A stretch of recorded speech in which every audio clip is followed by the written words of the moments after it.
Need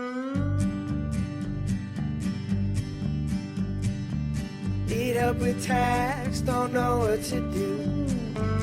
The Brysons are here for you. We know every tip and trick. The serious tax talk with a Louisiana twist.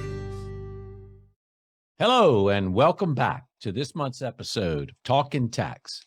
We're excited to be back here today, and today I hope we have a great topic for you, I think. We're going to talk about some COVID pandemic relief measures, the employee retention credits, which frankly have really being underutilized today, and I'm quite shocked. We've started this.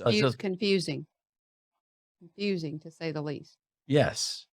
Confusing that they're not using it, or I'm confusing them saying, what's confusing? No, the entire topic is confusing. Yes, very much, very much. Much like most IRS. Yes, but today we're going to hopefully share some great information and give you a few tips on how to qualify and how to apply for this employee retention credit. It's an awesome credit, and to steal one of Angie's lines, it's a credit that applies for small businesses, and that's very unusual because everybody who runs small businesses knows, us included, we don't get credits. They never give us credits. They always giving credits to the large corporations or to the poor. So when it comes to businesses, small businesses really never get credit. So hopefully we can maybe clarify some of this and clear some of this up and encourage you to maybe apply for your retention credit should you qualify. So Angie, let's start. Why don't you give us a deal of what is the employee retention? You just talked about it. It's not. Let's talk about what it's not. How about that?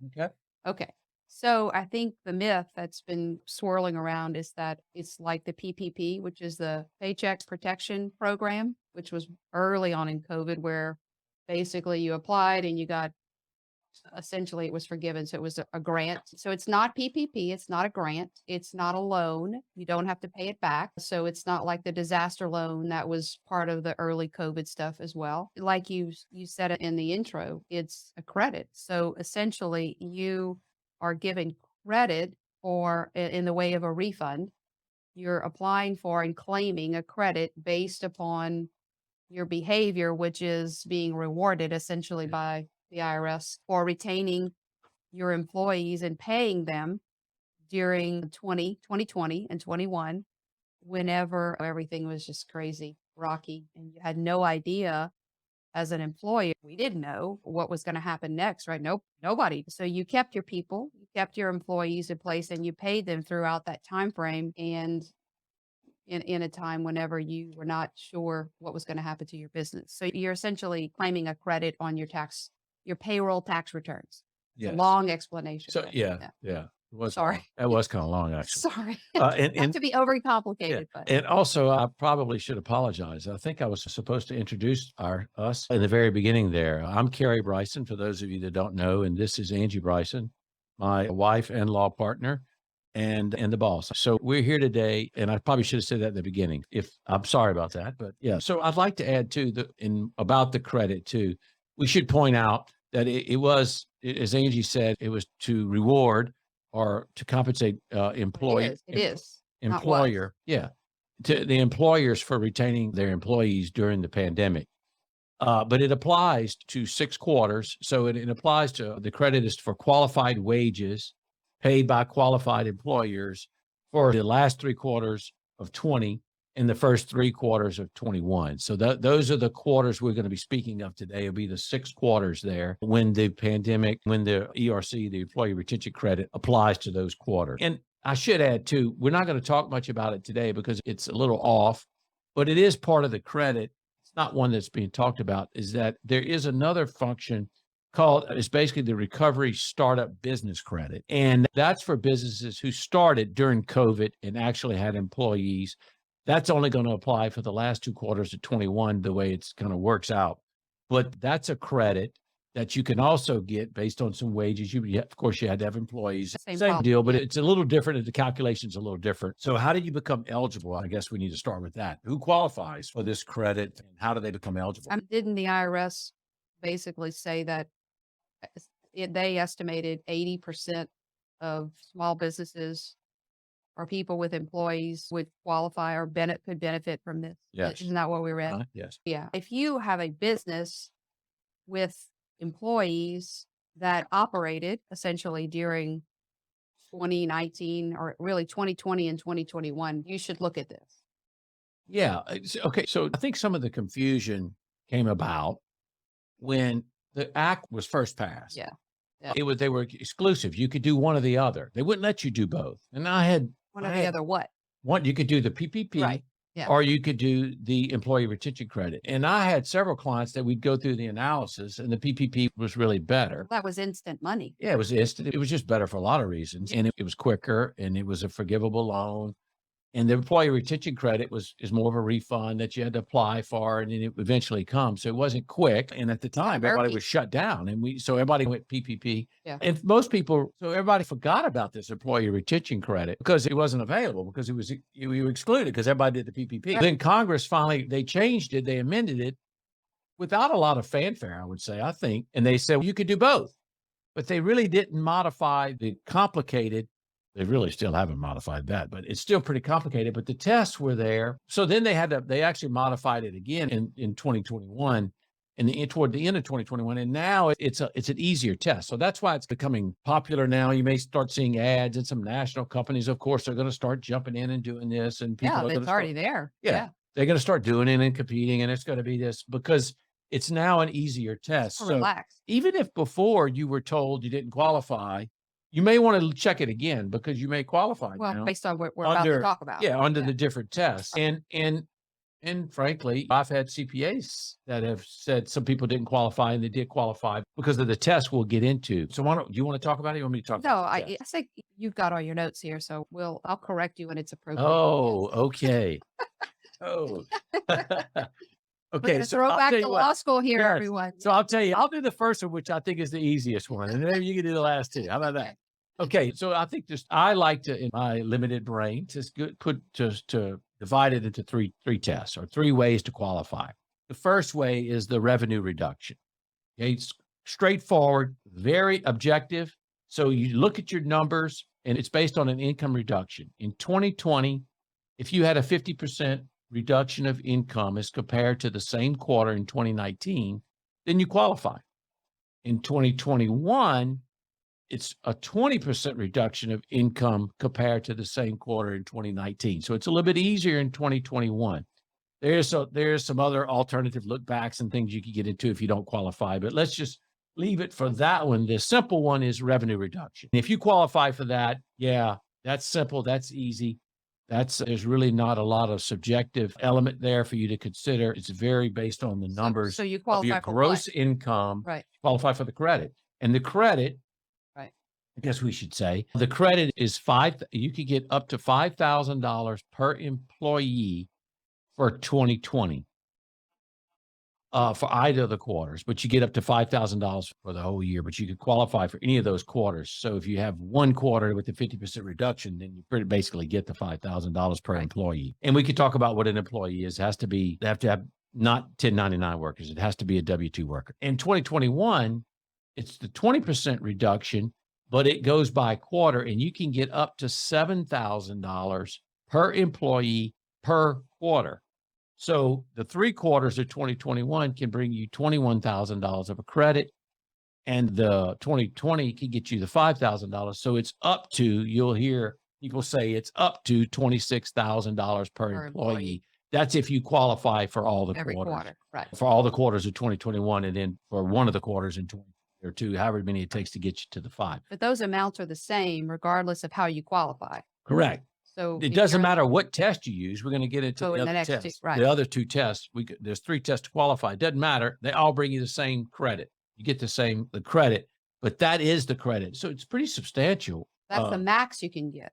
Up to $26,000. Be less based on the formula and the yes. And just not to mention it again, but that recovery startup credit is up to, you could get up to $50,000 a quarter. I don't know if I need started a new business. That's when you start the business, but that's when you started it after February of 20, and you had wages into 2021. You were paying W-2 wages. Anyway, that just to mention that, I don't want to forget that. Trying to be complete here. Yeah. So the first one is the income reduction. Yes, income So reduction. that's a big one. That's the most straightforward way, and the simplest way is based on just gross income as compared to gross income for the same quarter in 2019.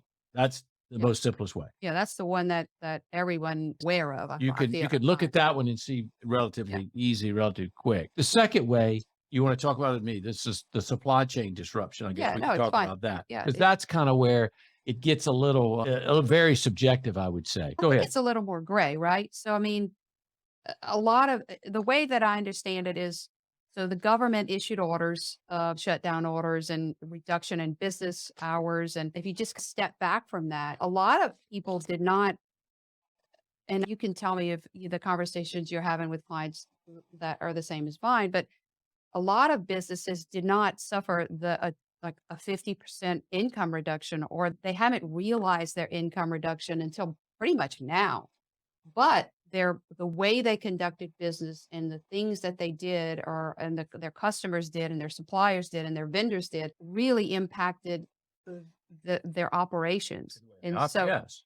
so the government shutdown orders and the modifications of the required modifications of the way you did business affected your business. So just if you look at it that way. And so from that, if you were ordered to shut down, essentially, That's the other test. right. That's the government order test. We're on the supply chain. Right. I'm just Yes. looking at it from an overarching standpoint. So you could have been ordered to shut down directly or indirectly, and some of your people, or your supply chain could have been interrupted by the government. So orders. you're mixing our test up, but Right. it's okay. Yeah. Yeah. We were talking just supply chain. I was trying to make it simple, but it's very hard because they're both relying on government Yeah. orders. Okay. And Well, that's where the confusion comes in. So under the way I do it, the way that I help with my clients is we look at, okay, there's a government order. There was government orders everywhere. There had a bunch of government orders. Sure. So we know there was government orders out there. Okay. But on the supply chain, okay, under that analysis was whether how the government orders affected your supply chain, not how it affected you. It's how you're it just affected. talking about Supply chain. I'm just talking okay. about supply. You're not how talking it about shut down. Yeah, how it affected your supply chain. We've had the restaurants that couldn't get food. We've had the cars and car dealers who couldn't get cars, or computers. You couldn't get computers. You couldn't get this. You could because the chips didn't come in. The supply chain was completely shut down. Still messed up. It's still messed up, and that is where the gray area comes in. What Angie just said, it's still messed up because the government order on this part of can no longer be in effect, but the supply chain can still be messed up, and you can qualify for that. And that's unique about that one because as we get into the other test with the government order, direct or indirect, that order has to be in effect to affect your business directly.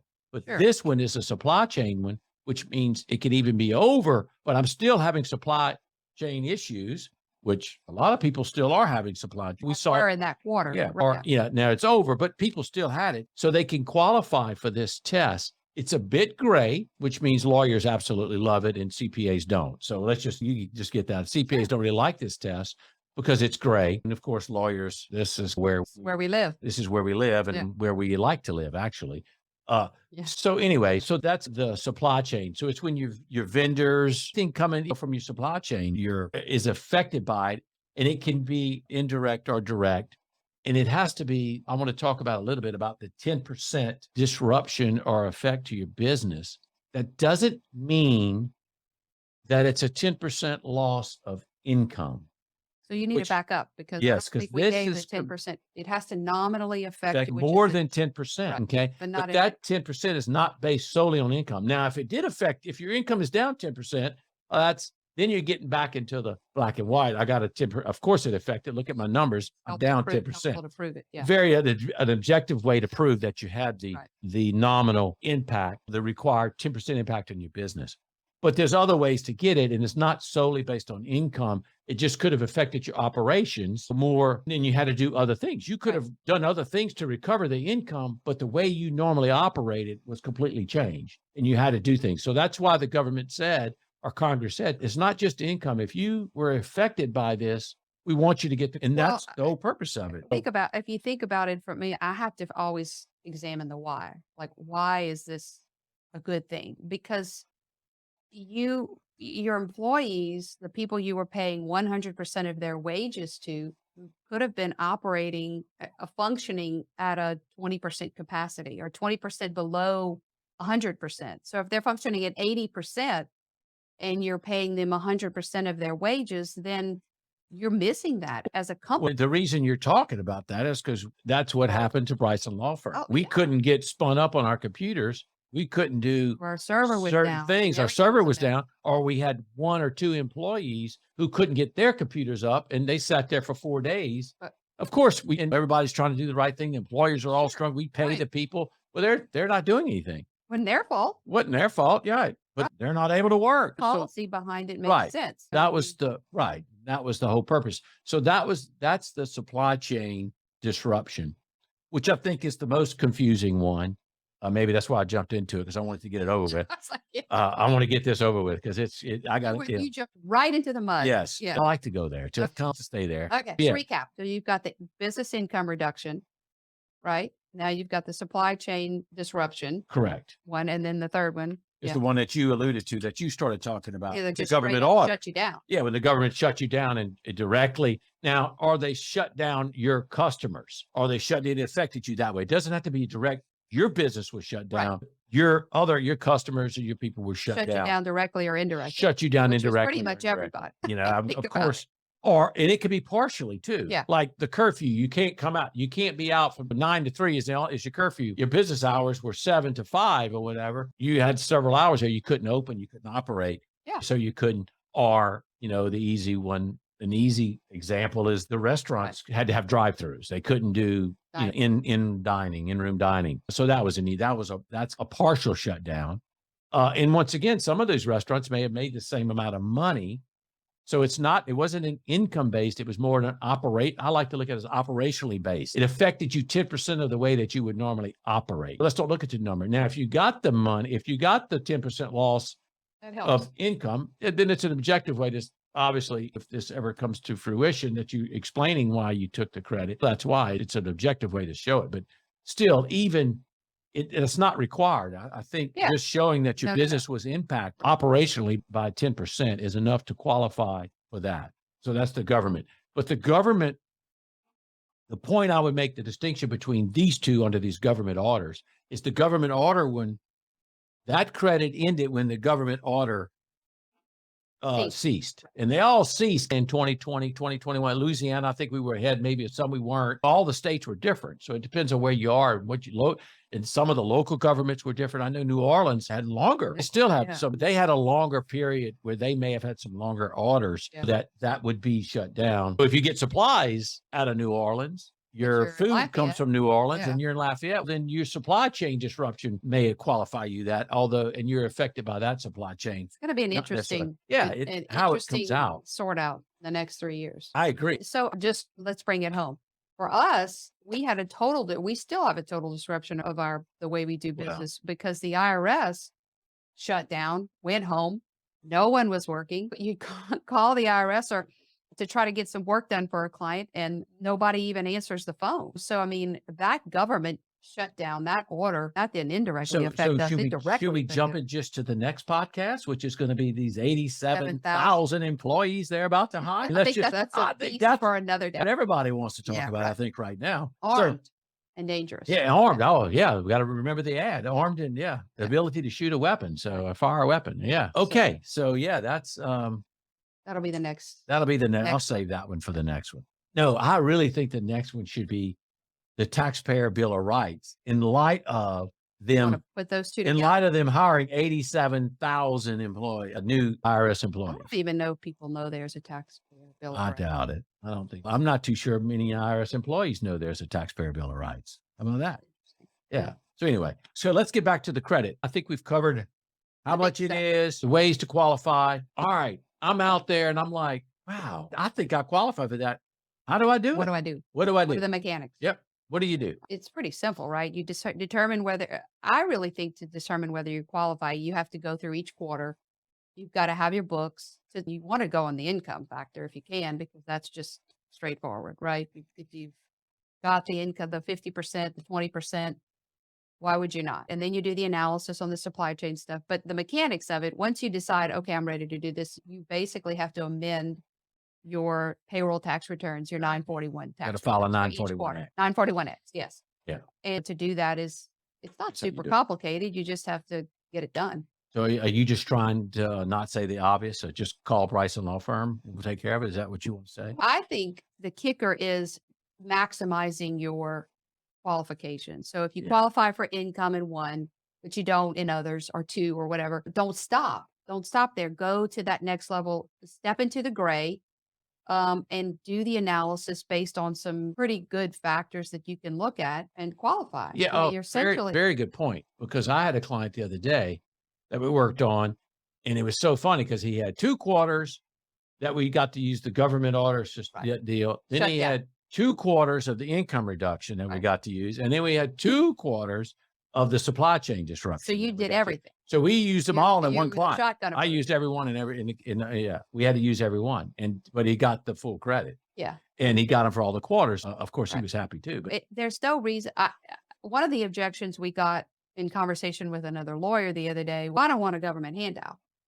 Yeah. I don't Oh, want any that's more common. government money. No. I'm sick of the government giving away my money to all these different people. And of course, the conversation is, so are we, basically. But this is not that program. This is not the purpose of that program. I'm going to go back to what I said earlier. This is a situation that most small business owners are not used to because small business owners don't typically get tax credits. Those are designed to reward research and development and what you said earlier, and to assist people who need assistance, financial assistance, maybe students, low income earners. And so we are finally in a category where we can get some sort of credit. I don't want to more than one sense of the word for what we contribute to society, basically. So we held on to our workers. We paid our workers when we were working crippled, essentially hobbling through COVID, and we should evaluate and we should take the time to reflect on whether we want to capitalize on a credit that's being offered to us as a reward for that, basically. So it's not a handout. It's not government money being just given away. This is money that you're asking the government for us. I'm not sure why you have to ask for it, but that you're claiming in the way of a refund. It's your money you're claiming back. It's a Right, refund. that you paid it paid, in, now you now want it you're back. claiming Right. it back. That's it. Yeah, that's Just like sorry. overpaying your Yeah, that's an end around. yeah. is So what I'm trying it's to like say. overpaying your income tax and you get a You get a refund. refund. Right. You've overpaid your payroll tax, and now you're kind of getting a refund. Right. It's Not a simplistic government way to look handout. at it. Yeah. That's what I really want people to take away from what I'm trying to say, which actually is important that we tell people with refunds, there are time limits to claim them. I'm not even sure it's on our No, slideshow, but I was going to bring that up. Yeah. I'm going to leave without mentioning that. so there is some urgency in the sense that the fund is limited. How much was the fund? It's $400 billion, and It's a lot of money. I don't know where they are right now. The last I heard, I looked, they were about Well, they're 50. taking 50 or several months 60. to even issue the So checks. yeah, I was going to point that out. So you file the 941X, and it's taken about a good 20 to 24 weeks to Yeah. get it I back. think So it's gonna you're take looking longer. at 6 months probably. I tell people 6 months because it's the IRS and it's only getting longer, really. And you actually get a refund check for each quarter. So it's not one big Right. check. It's It could come. it's 6 different checks. They usually come Together. within a couple of weeks of each other, but they don't have to. It's 6 refund checks that you will get probably in about 6 months if you qualify. And Apply you today, what, Yeah. January? End of December, January. I'm Right. thinking Well, they some go- are going quicker. They did a lot more resources to this, so they said they did. 87,000. No, Yeah. not those. They did. So they tried to speed it up because I think some of the claims are coming. But the fund is limited, and you're also, because it is a refund, you're limited by the refund statute of limitations. It's 3 years. So I think if my calculation's right, the first one's coming up next March, in April, March, or whatever, 2023. So I think it's time to get in line. I tell everybody, let's just get in line. You better get in line because the fund is going to run out, and there's going to be Once it expires, it's gone. Yeah. Even if you claim well, it. each quarter is going to have to, Right, it's drop up for each off. quarter. So Right. if the quarter start dropping off, you might want to, it's time to get in, I would say, And so to make go sure ahead you and have do proof this. that you sent that, like certified mailing proof that it was sent and received prior to that Oh, date. absolutely. Yes. You know, You it's might want it's to definitely a absolutely keep detail that. of mechanics, but I'm all about the Yeah, details too. yeah. Yeah. And I think one thing that we didn't cover that it just popped in my mind, I think maybe we did, I just want to make sure is on the PPP loan, how that interacts. If you did get the PPP and We you did cover that. Yeah. got and you also are getting the employee retention credit, there's a little calculation that's required because you're not allowed to get double dip on those wages. So the wages that were basically, in a simplistic way, the wages that were used to qualify for the PPP can't be used to qualify for the ERC. So we got to back Back some those stuff out out. for those quarters. It's not for the whole because the PPP was very quick. It wasn't for 6 quarters, but in that one quarter, Mary, where you may have Right. gotten the PPP, some calculations need to be done to make sure you don't double dip on some of those wages. And then, of course, the confusing thing always happens is where you straddle quarter with the PPP, and then you got to do the calculation on kind of both. But anyway, it's just calculations that can be done. But I do want to point that out because that is a little extra step that you got to do. You don't get to Another use the detail. same wages Yeah. for the thing. Yeah, that's all I have. If you have something else, and I think other than if somebody has some questions, please give us a call. We're going to have our slideshow posted, right, with a link once we get that nailed down. And it's time sensitive, I would say, and it's not a government handout. Those are my big ones, and I don't see any reason why you shouldn't do the analysis if you have a business with. We didn't talk about the number of employees. Did we talk about the 100 employees? No, I don't think we did. There are different. Basically, there's There's different rules rules. for 100 or more If- employee entities. If and you're less than 500. 100, Yeah. you It's qualify. an There's easy- no deal. yeah. If from 100 to 500, you qualify for some of the quarters, not for some. And then if you're over 500, it's very difficult to qualify. I don't know if you still consider it a small business at that point, but if you are, I think There's still there some is some opportunity. ways that you can do, I think, but at that point, it's a little different and it's like actual wages, not going to be fun. But anyway, so That and the aggregation, there's some aggregation. yes. So if you have multiple businesses with 50% or more that you own and 50% or more ownership capacity, they'll put those employees together to get to You really are getting into the to count that number. It's important for people who have Yeah. lots of people have multiple businesses. It's just an ownership analysis. Yes. 50% or more. Yeah, they So- do aggregate like they do. Yeah. Yeah. The same aggregation rules apply. Yeah. but So it could to get to those number of employees. that's if all you part get of the some- process Yeah. when you do the analysis though. So yeah, I think we're pretty much covered everything. Yeah. So really, just to recap, there's 3 ways to do this. You've got a business reduction component, you've got the supply chain component, you've got the government order component, and none of them are mutually exclusive. So you can take advantage of all 3, and we're here to help. So we're going to have all of our slideshows, show notes in our attached to the podcast. Visit us at brysonlawfirm.com if you have some help or you have questions, you need help or have questions. And we look forward to next time. We'll do this once a month. Thank you. Thank you. Bye-bye.